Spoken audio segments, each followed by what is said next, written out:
Who bear the biggest brunt of these toxic chemicals are the factory workers, many of whom are women of reproductive age. They're working with reproductive toxins, carcinogens, and more. Now I ask you, what kind of woman of reproductive age would work in a job exposed to reproductive toxins except for a woman with no other option? And that's one of the beauties of this system.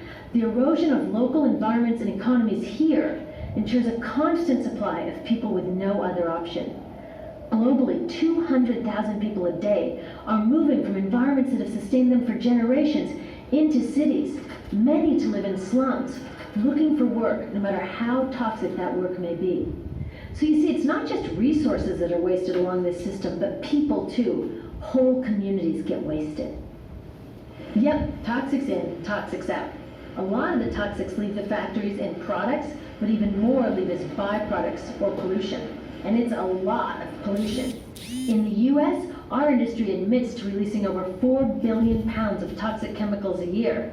And it's probably a lot more, because that's only what they admit. So that's another limit, because yuck, who wants to look at and smell 4 billion pounds of toxic chemicals a year? So what do? Move the dirty factories overseas, pollute someone else's land.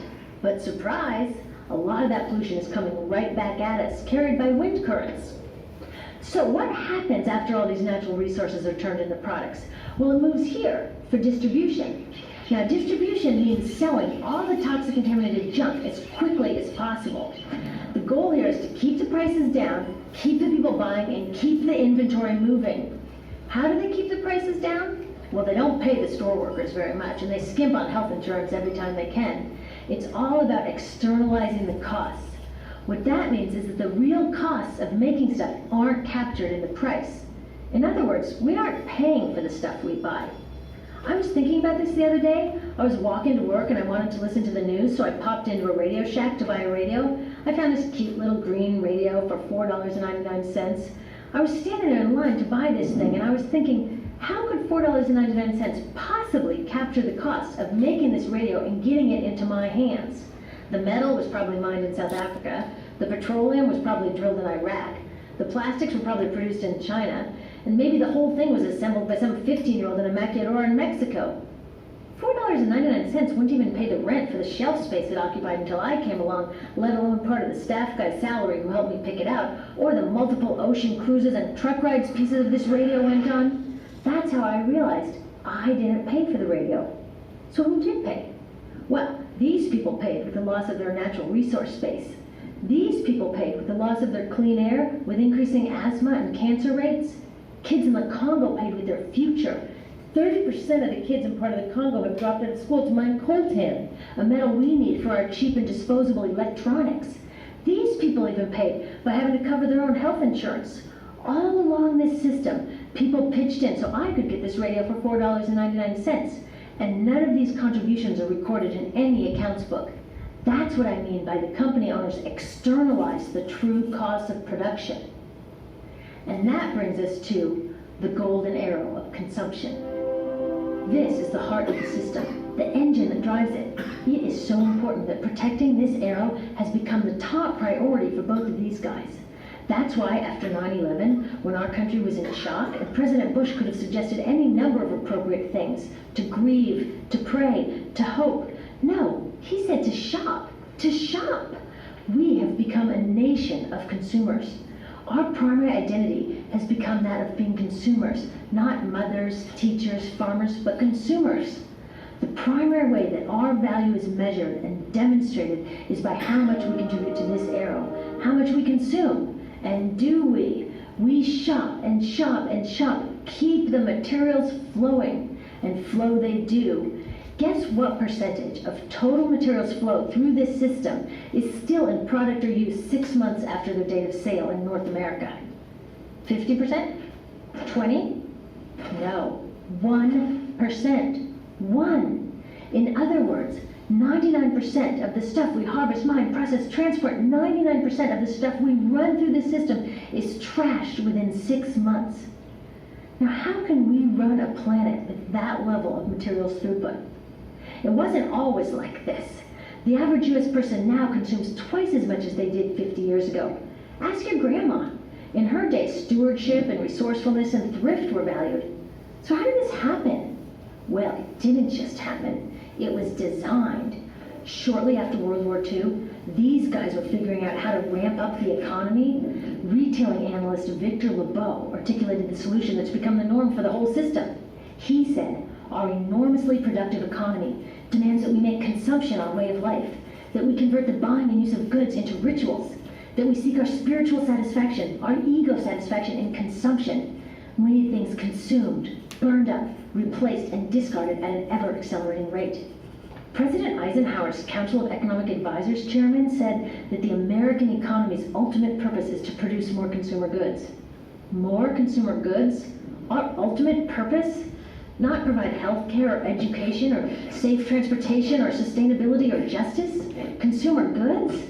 How did they get us to jump on board this program so enthusiastically?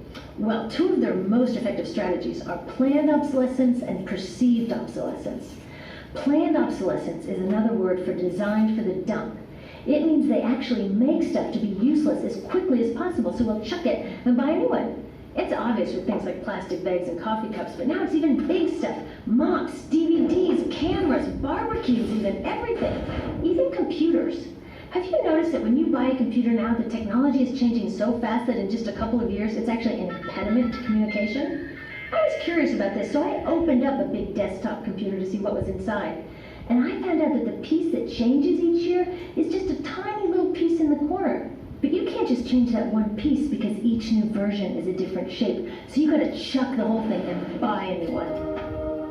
So I was reading industrial design journals from the 1950s when planned obsolescence was really catching on. These designers are so open about it. They actually discuss how fast can they make stuff break that still leaves the consumer having enough faith in the product to go out and buy another one. It was so intentional. But stuff cannot break fast enough to keep this arrow afloat. So there's also perceived obsolescence. 来，等一下看完了哦，要写心得嘛。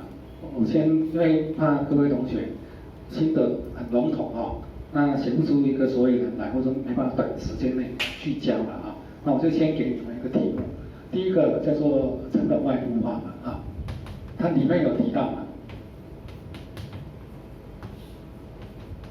好，第二个是计划过时。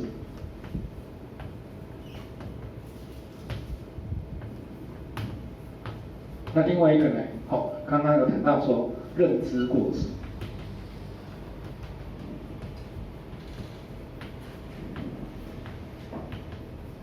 好，等一下我会把这些题目放在书里，请同学就用一个问答题的方式去做回答了啊，这样子。好，所以说里面听刚刚还记得这个什么叫做成本外部化吗？有没有人听到？有吧啊？计划过时刚刚才讲过嘛。